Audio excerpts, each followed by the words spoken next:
नमस्कार मेरी प्यारी लॉयल फैमिली। स्वागत है आपका इस कहानी के नए एपिसोड में। आशा करता हूँ कि आप सभी कहानियों का आनंद उठा रहे होंगे।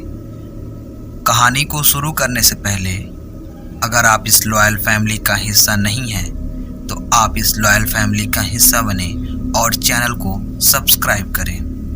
तो आज की कहानी है रजत नाम के लड़के की। इस कहानी में आपको उसके डरावने अनुभव के बारे में बताया जाएगा। तो आइए हम कहानी को शुरू करते हैं। भयभीत साया जो रोंगटे खड़े कर दे। यह कहानी रजत की है। रजत वह लड़का जिसका जीवन मात्र सुंदरता और धन के समीप रहा। रजत को अपने जिंदगी में दो से ही प्रेम रहा, एक लड़की और दूसरा धन। दोनों को वह बखूबी इस्तेमाल करना जानता था।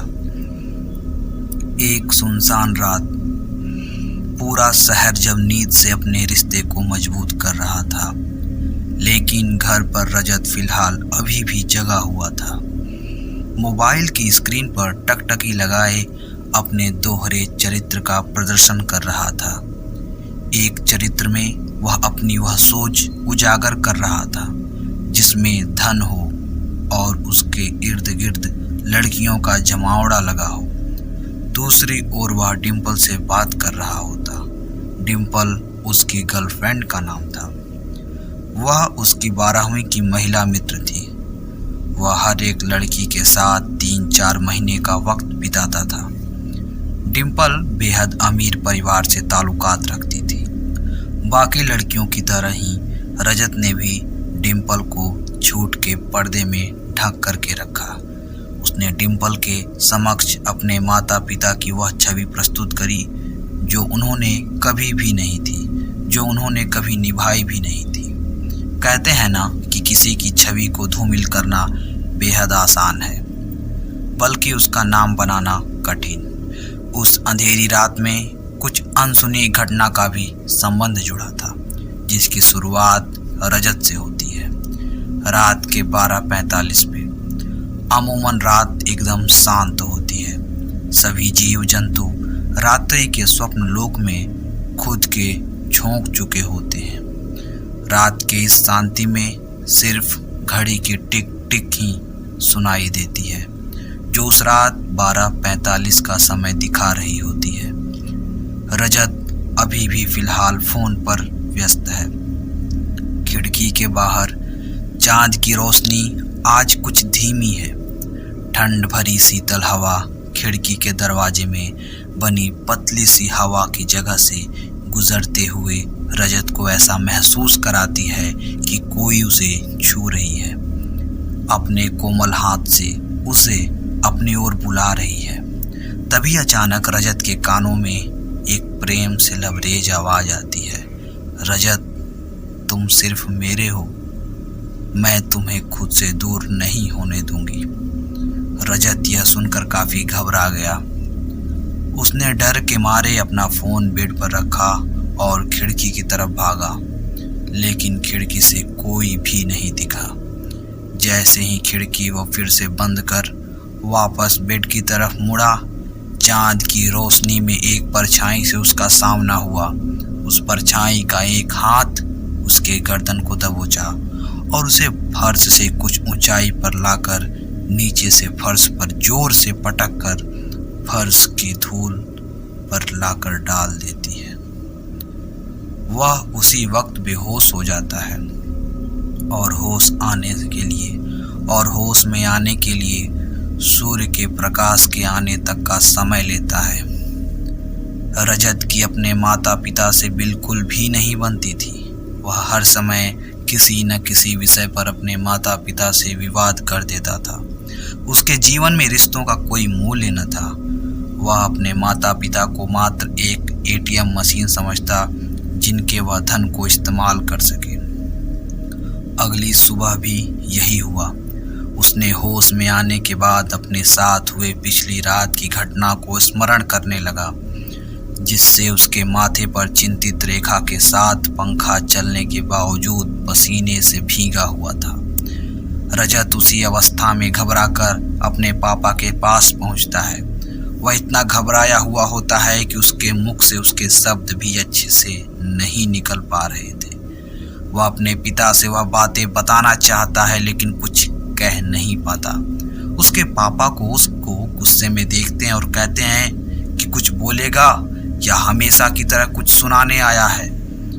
रजत के चेहरे के भाव अब डर की जगह गुस्से में बदल गए और उसी स्थिति में अपने पापा को ही सुना दिया और गुस्से में वह घर से निकलकर अपने कॉलेज में पहुंचा, जहां उसका इंतजार उसकी दोस्त और डिम्पल कर रहे थे। उन दोनों को उसने अपने साथ हुई घटना को बताया। उसके दोस्त ने उसे कहा, तेरा वहम होगा भाई, कोई लड़की तेरे को कैसे उठा सकती है, वह भी सिर्फ एक हाथ से। यह बात कहते ही रजत का दोस्त और डिम्पल जोर से ठहाके मारने लगते हैं। यहाँ मेरी जीवन की लगी हुई है और तुम इतने बेशर्म होकर हंस रहे हो। रजत दबी सहमी आवाज में कहता है, अरे तू इतना क्यों डर रहा है, सब ठीक हो जाएगा। रजत के दोस्त ने उसे सांत्वना देते हुए कहा, लेकिन रजत के मन में यह ठान लिया था कि वह अब अपने घर नहीं रुकने वाला, वह सब छोड़कर कहीं दूर चला जाएगा। रजत का यह फैसला सुनकर उसके दोस्त उसे रोकने की सलाह देते हैं। वह कहता है कि रजत को अपने परिवार को अकेले छोड़ने की ख्वाहिश नहीं रखनी चाहिए, लेकिन वह ठान चुका था। उसे अपने परिवार से कोई मतलब नहीं है। वह यही सोचता था कि परिवार उसे प्रेम भाव नहीं रखता। उस पर डिम्पल कहती है कि अगर तुमने नक्की कर ही लिया है तो आज रात को तुम मेरे शहर में मेरे साथ लखनऊ चलना, वहाँ अपनी नई जिंदगी शुरू करना। रजत को डिम्पल का सुझाव राज आता है। रजत ने डिम्पल के कहने पर घर से अपना बैग को सही तरीके से पैक कर चंडीगढ़ रेलवे स्टेशन पर पहुंच जाता है। डिम्पल ने उसे प्लेटफॉर्म नंबर 4 पर आने को कहा था। रजत 10 बजे चुप कर अपने घर से प्रस्थान करता है। उसे बाहर जाने में अजीब लगता है। रजत को यह रात बाकी रात से अलग लगती है। मौसम में सर्द हवा की मौजूदगी तो होती है, लेकिन फिर भी रजत को घुटन महसूस कराती है। जैसे ही समय का पहिया रात के 12:45 बजे पहुंचता है, प्लेटफॉर्म पर एक ट्रेन की एंट्री होती है। रजत पूरी घबराहट से भरा होता है। डिम्पल अभी तक रेलवे स्टेशन नहीं पहुंची थी। स्टेशन भी पूरी तरीके से शमशान घाट का रूप धारण कर चुका होता है। रजत को कुछ समझ नहीं आ रहा होता। डिम्पल का इंतजार करते हुए उसने इधर उधर हर दिशा में अपने आंखों को दौड़ाया, लेकिन डिम्पल कहीं नहीं दिखी। तभी फिर से एक ध्वनि रजत के कान में गूंजती है, रजत, मेरा इंतजार कर रहे हो? यह वही आवाज थी जिसने रजत ने अपने रूम में सुनी थी। इसमें भी वही भाव की दस्तक थी। फिर वह आवाज एक भयंकर हंसी के वस्त्र को पहन लेती है। रजत अपना होश खो चुका होता है। तभी वो आवाज ट्रेन का दरवाजा खोल के उसके सामने आती है। यहाँ अन्य कोई नहीं बल्कि डिम्पल होती है। रजत डिम्पल को देख लंबी सांस लेता है। वह जल्द से उसका हाथ थाम कर ट्रेन पर बैठ जाता है, लेकिन ट्रेन के भीतर का दृश्य देखकर वह घबराहट की अवस्था में पहुंच जाता है। ट्रेन में कोई भी अन्य नहीं होता। रजत डिम्पल से इस बारे में पूछता है तो डिम्पल उसे कहती है कि यह ट्रेन स्पेशल है जो केवल एक ही बार चलती है हफ्ते में। जिस डिब्बे में वह बैठा है वह महंगा है, इसीलिए कम लोग ही सफ़र करते हैं। रजत डिम्पल की बात मानता जाता है।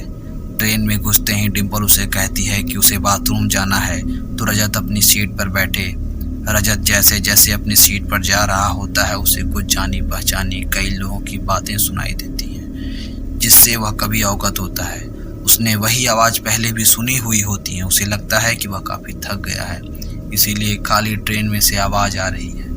वह अपनी सीट पर बैठने के लिए पहुंचता है तो वहाँ एक लड़की घूंघट ओढ़ जोर से आंसू बहा रही होती है। रजत उस लड़की से पूछता है कि वह क्यों रो रही है, तो जवाब मिलता है कि उस लड़की का किसी ने रेप किया है और उसका आरोपी बाथरूम में गया है। रजत उस लड़की को चेहरा दिखाने के लिए कहता है ताकि वह मरहम पट्टी लगा सके। जैसे ही लड़की घूंघट ऊपर करती है, उसका चेहरा देख रजत चकित रह जाता है। वह अपना बैग ज्यों का त्यों रख बाथरूम की तरफ से भागता है और जोर जोर से डिम्पल को पुकारता है। डिम्पल तो नहीं होती, लेकिन उसका बाथरूम में इंतजार वही लड़की कर रही होती है। वह अपना होश बुरी तरह से खो चुका होता है। उस लड़की से जान बचाने के लिए वह ट्रेन से कूद जाता है और इसी में उसकी जान चली जाती है। आखिर में उसका फ़ोन, जो डर के मारे वह ट्रेन की सीट पर भूल जाता है, उस पर एक मैसेज आया होता है जिस पर लिखा होता है, सॉरी जॉन, मैं तुम्हें बताना भूल गई थी। मेरा अपने शहर जाने का प्रोग्राम कैंसिल हो गया था। दोस्तों के साथ डिस्को में गई थी। होप तुम समझोगे। Love you. तो आशा करता हूँ आपको ये कहानी पसंद आई होगी। तो मिलते हैं एक नई कहानी के साथ। तब तक के लिए नमस्कार।